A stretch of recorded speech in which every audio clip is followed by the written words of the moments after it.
Welcome back. There's just 1 week left on the campaign trail for mayoral hopefuls. As the race tightens, we will have the 7 leading polling candidates joining us here on the show for one-on-one interviews all week long. First up, we hear from former city councillor Ana Bailão. Good morning, Ana. Good morning, Tammy. Thanks for joining us. Oh, it's great to be here.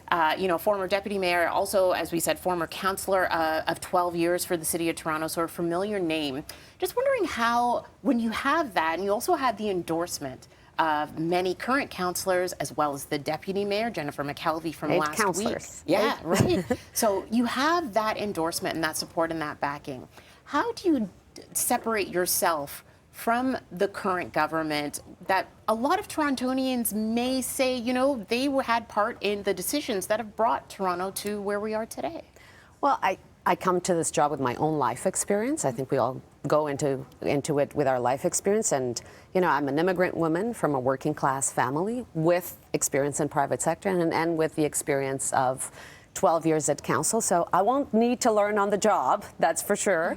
But I have a plan as well that I'm putting forward to the voters, a track record of getting billions of dollars for housing in this city, for Toronto community housing, for rapid housing that we did during the pandemic, and a plan to really fix core services that are not coming out of the pandemic as they should. You know, our TTC, you know, we need to attract ridership back. We need to ensure that people feel safe. That's why I will have more eyes and ears in terms of constables and supervisors. Restore the services on the TTC. You know, if people can't get to work on time or pick up their kids from daycare, they won't rely on the TTC. So we need to make sure that it's safe, reliable, and convenient. And the focus on affordable housing as well, so that our youth and families don't get pushed out. I always say, you know, when I came at age 15, what really made me feel welcome and that I was going to be okay, because it wasn't an easy wage, right? Yeah. Teenager drama, learning a new language. It was the sense of opportunity, and I think we need to restore that sense of opportunity in the city and make life easier and more affordable. People are feeling an affordability crisis out there, so that's why I'm running. All right, and you touched on it already. We're going to go through some of the key issues in this election campaign, starting off with, because we have a morning audience, congestion and traffic. You touched on transit and reversing some of the transit cuts, but when it comes to just congestion on a whole in the city, what are your plans to tackle that? We know construction is at a level that we have never seen before, and it is impacting those roads for both drivers as well as those bus takers and streetcar takers who are stuck in this. So what are you going to do in order to tackle the congestion issue and do it sooner rather than later? So the transit is obviously a big part of it. We need to attract people back to make them feel comfortable, and I talked about that, but also, you know, making sure that we are having extended construction hours. You're right. There's so much happening. The city's growing so fast. There's so much. There's transit being built. There's housing being built. There's, you know, our sewers and drains are getting old. We need to replace them. Let's make sure we take advantage of extended construction hours. And whenever there's no residential close by, make sure that we even have 24/7 construction hours. Have it better coordinated. Having access to technology. Nowadays, we can coordinate traffic lights. We can use technology a lot better. You know, the rush hour ticket in tow, because I know everybody hates when that one person is so inconsiderate and stops the car to get a coffee and then everybody has to line up behind them.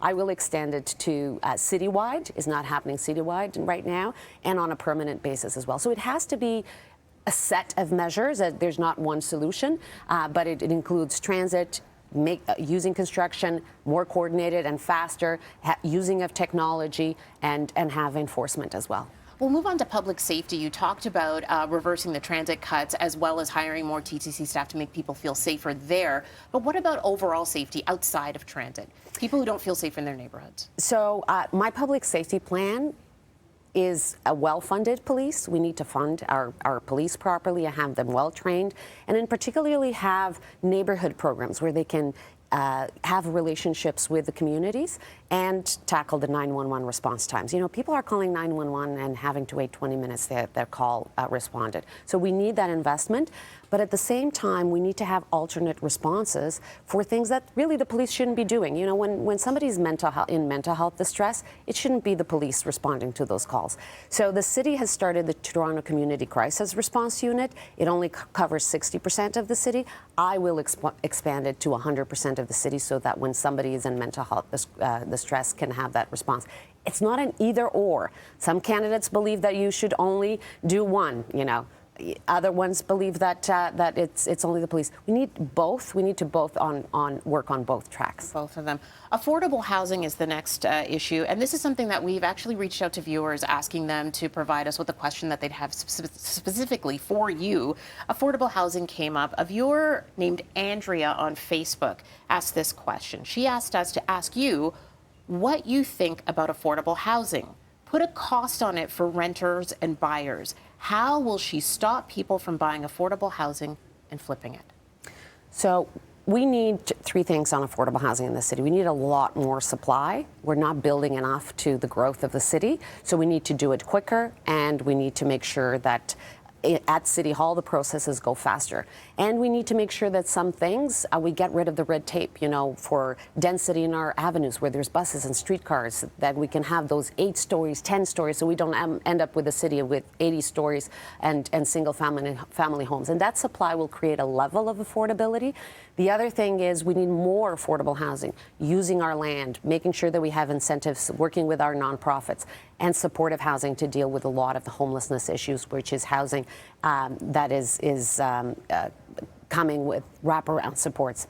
What will also make it less affordable is property taxes. You know, people are dealing with an affordability crisis, and you know, Olivia Chow doesn't even tell us how much she's going to increase on property taxes. When people are facing an affordability crisis, a lot of people bought homes recently. Interest rates are going up all the time. They're having a tough time even keeping their homes, and Olivia Chow doesn't tell you if it's going to be 15% or 20%. I've committed to have property tax rates at the rate of inflation because I recognize the affordability crisis that it has and the impact that it has on people's lives. Okay, so you will keep it at the rate of inflation if indeed you are elected, Mayor. I will. That is the commitment. That is the commitment. Okay.